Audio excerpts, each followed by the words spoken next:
Hi, ഞാൻ doctor Abdussalam. ഞാനൊരു സൈക്കാട്രിസ്റ്റാണ്. നേരത്തെ ഞാൻ 3 വീഡിയോ ചെയ്തു മൊബൈൽ അഡിക്ഷനുമായി ബന്ധപ്പെട്ട്. ഈ വീഡിയോ ചർച്ച ചെയ്യുന്നത് മൊബൈൽ അഡിക്ഷൻ, അതിൻ്റെ ചികിത്സകൾ എന്തൊക്കെയാണ്. പ്രധാനമായും 2 തരം ചികിത്സയാണ്.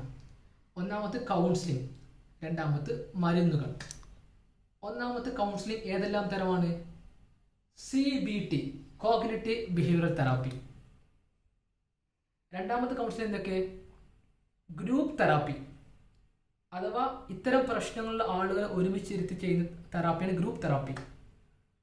മൂന്നാമത്തെ കൗൺസിലിംഗ് ടെക്നിക്കാണ് ഫാമിലി തെറാപ്പി.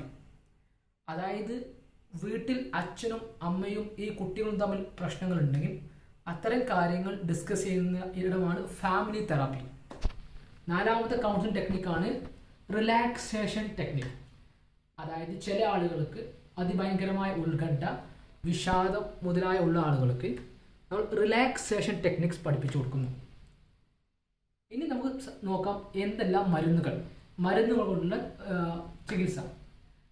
ചില രോഗികൾക്ക് വിഷാദ രോഗം, ഉത്കണ്ഠ രോഗം, ഉറക്കക്കുറവ്, ADHD അഥവാ attention deficit hyper active disorder, ഇത്തരം രോഗങ്ങളുള്ള ആളുകൾ ഈ ഗെയിമുകൾ കളിക്കുന്നത് ഇതിൻ്റെ ഒരു കോപ്പിംഗ് മെക്കാനിസമായി ആയിരിക്കും. ഈ രോഗത്തിൽ നിന്ന് പരിഹാരം എന്ന നിലക്കായിരിക്കും. അത്തരം രോഗികൾക്ക് അതിന് കൃത്യമായ മരുന്ന് കൊടുത്ത് ആ രോഗത്തെ ചികിത്സിക്കുക. എന്നാൽ ചില ആളുകൾക്ക് ഈ 2 കാര്യങ്ങളും, കൗൺസിലിങ്ങും മരുന്നുകളെയും കമ്പൈൻ ചെയ്ത് കൊടുക്കേണ്ടി വരും.